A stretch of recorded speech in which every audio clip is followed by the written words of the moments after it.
പലരിലും ഒരു വിചാരമുണ്ട്, എന്നിലുള്ള കാമം അടങ്ങിയിട്ടില്ല എന്നുള്ളത്.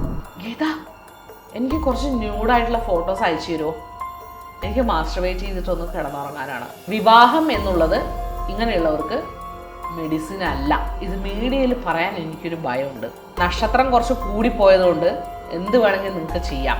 എൻ്റെ ഹസ്ബൻഡിനെ വേണമെങ്കിൽ നിങ്ങൾക്ക് ഇല്ലാതാക്കാം. ഇതിനു വേണ്ടി ശ്രമിച്ച വ്യക്തിയുടെ കൂടെ ഞാൻ കിടന്നു കൊടുക്കുകയാണെങ്കിൽ ഇന്നിപ്പോൾ ശ്രീഗീത നാഷണൽ അവാർഡ് കിട്ടിയിട്ടുണ്ടാവും. അതിജീവനത്തിന്റെ ഒരു മാതൃക കൂടിയായിട്ടുള്ള ശ്രീഗീതയാണ് നമുക്കൊപ്പോൾ ഉള്ളത്. അമ്മയായില്ല എന്നുള്ളത് എൻ്റെ വലിയൊരു ദുഃഖമാണ്. ഇന്നലെ പോലും രാത്രി ഞാൻ പൊട്ടി പൊട്ടി കരയായിരുന്നു. സത്യത്തിൽ കുട്ടികളുടെ വീഡിയോസൊക്കെ കാണുമ്പോൾ വല്ലാതെ. പക്ഷെ എന്നാലും അതൊരു ബ്ലെസ്സിങ് ആയിട്ട് തന്നെയാണ് ഞാൻ കാണുന്നത്. അതുകൊണ്ടാണ് ഇന്നും അദ്ദേഹം സേഫായിട്ട് ഹാപ്പി ആയിട്ട് നല്ലൊരു മോനായിട്ട് എൻ്റെ ഇരിക്കുന്നത്. വിവാഹം എന്നുള്ളത് ഇങ്ങനെയുള്ളവർക്ക് മെഡിസിൻ അല്ല. പലരും ചിന്തിക്കുന്നുണ്ട് വിവാഹം കഴിച്ചു കൊടുത്തു കഴിഞ്ഞാൽ രോഗം മാറും എന്നുള്ളത്. അത് വെറും വിഡ്ഢിത്തന്നേ ഉള്ളൂ. അല്ലെങ്കിൽ 1-2 കൊടുക്കാനും വിരോധമില്ല അങ്ങനെയുള്ള പാരൻസിനെ. അത് തെറ്റാ. പിന്നെ ഇദ്ദേഹത്തിനെ നോക്കാൻ വേണ്ടിയിട്ട് പലരിലും ഒരു വിചാരമുണ്ട്, എന്നിലുള്ള കാമം അടങ്ങിയിട്ടില്ല എന്നുള്ളത്. അതും ഞാൻ നേരിടുന്ന പ്രശ്നം തന്നെയാണ്. പുറത്തുനിന്നുള്ള സപ്പോർട്ട് അക്കാര്യത്തിൽ വേണ്ട, എനിക്ക് തരാൻ ആൾക്കാരുണ്ട്. ഇപ്പൊ ഒന്ന് ഫോൺ വിളിച്ചാൽ മതി, ഓടി വരാൻ തയ്യാറാണ്. എൻ്റെ ഒരു കോള് മതി എന്ന് പറഞ്ഞിരിക്കുകയാണ്. ഒരു ബസ്സിലൊരു യാത്ര വേണ്ടി വന്നു എനിക്ക്, തനിച്ച് ചിറ്റൂരിന്ന് എറണാകുളത്തേക്ക്. ഒന്ന് ഉറങ്ങിപ്പോയി. കുതിരാനെത്തിയപ്പോൾ ഞാൻ നോക്കുമ്പോൾ ഞാൻ ഫ്രണ്ട് സീറ്റിലായിരിക്കണത്. ഇങ്ങനെ ഗ്യാപ്പിൽ ഈ അറ്റം തൊട്ട് അതിൻ്റെ ബസ്സിൻ്റെ മേള് വരെയും വലിയ വലിയ പാറ്റകളും കുഞ്ഞു കുഞ്ഞു പാറ്റകളും. എനിക്ക് പേടിയായി. ഞാൻ വേഗം അച്ഛനെ വിളിച്ചു. അച്ഛൻ പറഞ്ഞു, പൊന്നു മോളെ, നിനക്ക് ലോകത്തിലെ ഏറ്റവും പേടിയുള്ള ഒരൊറ്റ സാധനം പാറ്റയെ മാത്രമേ ഉള്ളൂ. ഒരു കാര്യം ചെയ്യേ, ഒരു കാരണവശാലും അത് മേത്ത് ചാടിയാൽ ഫ്രണ്ട് സീറ്റിലാണ് നീ ഇരിക്കണത്, പുറത്തേക്ക് ചാടരുത്. ഞാൻ കണ്ടക്ടറെയോ അല്ലെങ്കിൽ ഡ്രൈവറുടെ നമ്പർ ഹബ്ബിൽ വിളിച്ച് അന്വേഷിച്ച് വിവരം കൊടുക്കണമെന്നൊക്കെ ചോദിച്ചു എന്നോട്.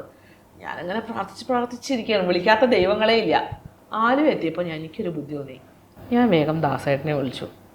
ദാസേട്ടാ, ഇങ്ങനൊരു സംഭവമുണ്ട്, എന്താ ചെയ്യേണ്ടത് ചോദിച്ചു.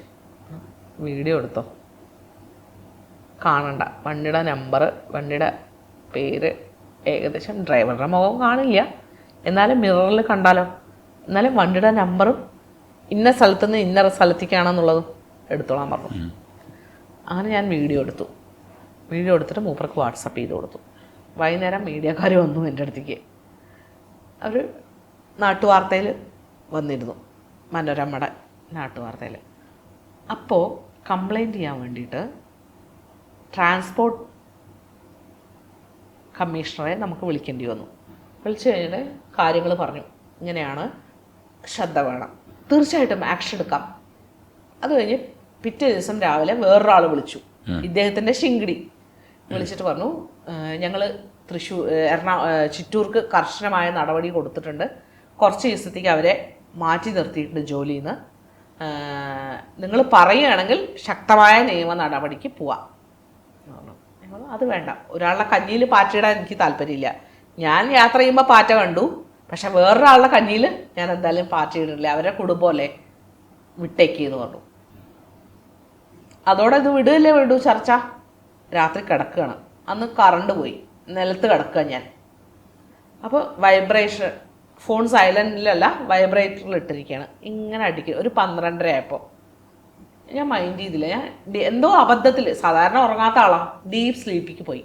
പുലർച്ചെ 3 മണി 4 മണിയായപ്പോൾ ഞാൻ ഫോൺ എടുത്ത് നോക്കുമ്പോൾ, ഗീത, എനിക്ക് കുറച്ച് ന്യൂഡായിട്ടുള്ള ഫോട്ടോസ് അയച്ചു തരുമോ? എനിക്ക് മാസ്റ്റർബേറ്റ് ചെയ്തിട്ടൊന്ന് കിടന്നുറങ്ങാനാണ്. രാവിലെ ഏകദേശം ഒരു 6, 6:30, 7 ആവട്ടെ. എന്നിട്ട് എന്തായാലും ഒരു ഓഫീസറാണല്ലോ, നമുക്കൊരു മര്യാദ ഉണ്ടല്ലോ. ഒരു 7 മണിയായപ്പോൾ ഞാൻ വിളിച്ചു. നിങ്ങൾ എന്താ വിചാരിച്ചു? ഞാൻ ആണോ വിചാരിച്ചോ? വിധവകൾ, മരിച്ചുപോയ ആൾക്കാരുള്ള അച്ഛനും അമ്മയും ഇല്ലാത്ത കുട്ടികൾ, പെൺകുട്ടികൾ, അല്ലെങ്കിൽ മാനസിക രോഗം വന്നിട്ടുള്ളവരുടെ ഭാര്യമാർ നിങ്ങളുടെ സൗകര്യത്തിൽ നിന്നിരുന്നാൽ നിങ്ങൾ വിചാരിച്ച്? അങ്ങനെയുള്ളവർ നിങ്ങളുടെ അടുത്ത് ഉണ്ടാവുമായിരിക്കാം, എന്നെ അതിന് കിട്ടില്ല. എനിക്കിപ്പോൾ ഭയം തോന്നുന്നത് എന്താ വെച്ചാൽ, ഇത് മീഡിയയിൽ പറയാൻ എനിക്കൊരു ഭയമുണ്ട്. നിങ്ങൾക്ക് എന്ത് വേണമെങ്കിലും ചെയ്യാമല്ലോ. നക്ഷത്രം കുറച്ച് കൂടിപ്പോയതുകൊണ്ട് എന്ത് വേണമെങ്കിലും നിങ്ങൾക്ക് ചെയ്യാം. ഒരുപക്ഷെ എൻ്റെ ഹസ്ബൻഡിനെ വേണമെങ്കിൽ നിങ്ങൾക്ക് ഇല്ലാതാക്കാം. അതുകൊണ്ട് മാത്രം ഞാൻ ക്ഷമിക്കണം. നിങ്ങളുടെയൊക്കെ മുന്നിൽ വരുന്ന പാവപ്പെട്ട അമ്മമാരോ അല്ലെങ്കിൽ സഹോദരിമാരൊക്കെ എന്ത് ധൈര്യത്തിലാണ് സാറേ നിങ്ങളുടെയൊക്കെ മുന്നിൽ വരിക? ഇനി നിങ്ങളെ ഞാൻ എങ്ങനെ സാറേന്ന് വിളിക്കുക? നിങ്ങൾക്ക് എന്താ ഇനി അതിൻ്റെ ഒരു യോഗ്യത? സ്വന്തം മനസാക്ഷിയോട് ചോദിച്ചു നോക്കിക്കോളാൻ പറഞ്ഞു. അത് ഹൈക്കോർട്ടിലുള്ള ഒരാളെ അറിയിച്ചു. അന്ന് രാത്രി ശശിയേട്ടൻ തിരിച്ചു വന്നു കഴിഞ്ഞ ശേഷം ഫോൺ വന്നു എനിക്ക്, ആ വ്യക്തിയുടെ. എന്നെ നാട്ടുകാരനാണ്, അങ്ങനെയൊക്കെ ചെയ്യുമോ? പറഞ്ഞു എനിക്കൊന്നും പറയാനില്ല സാർ, ജഡ്ജാണെന്ന് ആലോചിക്കണേ. പറഞ്ഞു സത്യമാണ്, ഇങ്ങനൊരു സംഭവം നടന്നു, എന്നോട് ഇങ്ങനെയാണ് പറഞ്ഞത്, വളരെ മോശമായിട്ട് തന്നെയാണ്, അതിൽ യാതൊരു സംശയമില്ല എന്ന് പറഞ്ഞു. അതുവരെ എൻ്റെ അടുത്ത് കൂട്ടായിരുന്ന ആൾ എന്നിട്ട് എൻ്റെ അടുത്ത് പറയണേ ഞങ്ങളൊരു ഫാമിലി മെമ്പേഴ്സാണ്, അത്രയും ക്ലോസ് ആണ്. ഞാൻ പറഞ്ഞു എന്ത് ക്ലോസ് ആയാലും എന്നോട് പറഞ്ഞത് ഇത് തന്നെയാണ്, എൻ്റെ അപ്പുറം മാറ്റമില്ല. അതോടെ ഈ നിമിഷം വരെ വളരെ കൂട്ടായിരുന്ന ആ മനുഷ്യൻ ഒരു കോണ്ടാക്റ്റും ഇപ്പം ഇല്ല. ഇത് ഞാൻ പറഞ്ഞ കാരണം അയാൾക്കും ഇഷ്ടപ്പെട്ടില്ല. അപ്പം ഞാൻ വിചാരിച്ചു ചക്കിക്കൊത്ത ചങ്കരനായിരിക്കും, അയാളും ചിലപ്പോൾ അങ്ങനെ ആയിരിക്കും. പിന്നെ നാഷണൽ അവാർഡിന് വേണ്ടി 2 തവണ ശ്രമിച്ചു. കിട്ടും എന്ന് തന്നെ ആയിരുന്നു മനസ്സിലുണ്ടായിരുന്നത്. ഒരുപക്ഷെ കിട്ടിയെന്നെ ഇതിനു വേണ്ടി ശ്രമിച്ച വ്യക്തിയുടെ കൂടെ ഞാൻ കിടന്നു കൊടുത്താണെങ്കിൽ ഇന്നിപ്പോൾ ശ്രീഗീത നാഷണൽ അവാർഡ് കിട്ടിയിട്ടുണ്ടാവും. കിടന്നു കൊടുക്കാൻ തയ്യാറല്ലാത്തതുകൊണ്ട് എനിക്ക് ചെയ്തു. നമ്മൾക്ക് കുറച്ച് കാശ് ചിലവായി, അങ്ങനെയും കുറേ പേര്. ഇത്രയൊക്കെ അവസ്ഥയിൽ കൂടെ കടന്നു പോകുന്നുണ്ടെങ്കിലും ഞാൻ തന്നെയാണ് എൻ്റെ ഹാപ്പിനെസ് കണ്ടെത്തേണ്ടത്, മറ്റൊരാളിൽ നിന്നല്ല എന്നുള്ളൊരു ബോധവും എനിക്കുണ്ട്.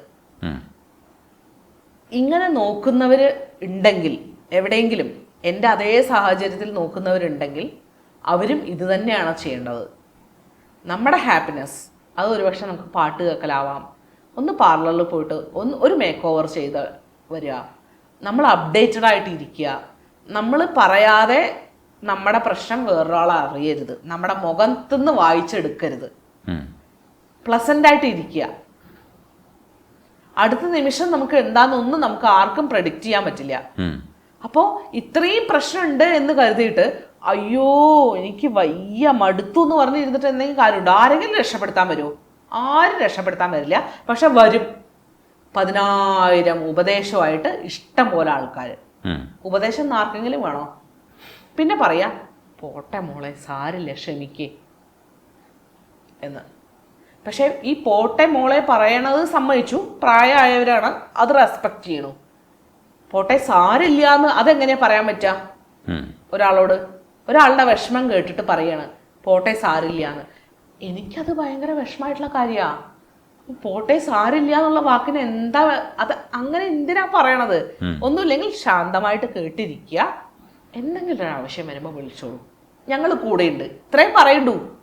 ഈ പോട്ടെ സാരില്ല എന്ന് പറയണത് ഒരിക്കലും ഒരു പേഷ്യന്റിനെ കാണാൻ പോകുമ്പോഴും ഒരു വ്യക്തികളുടെ ഒരു ആപത്തിലും പറയാൻ പാടാത്തൊരു വാക്കാണ് പോട്ടെ സാരില്ല എന്ന്. ഇത്രയൊക്കെ മറികടന്നിട്ടും ഈ മനുഷ്യനെ ഈ മകനായി കണ്ടുകൊണ്ട് സ്നേഹിക്കാൻ കഴിയാന്ന് പറയുന്നത് ഒരു ഭയങ്കര സല്യൂട്ട് വേണ്ട സംഗതിയാണ്. ഒരുപക്ഷെ ശ്രീഗീതയെ വീണ്ടും ഞാൻ കണ്ടതും അതുകൊണ്ടായിരിക്കും. എന്തായാലും സംസാരിക്കാൻ കഴിഞ്ഞാൽ വളരെയേറെ നന്ദിയുണ്ട്. Thank you.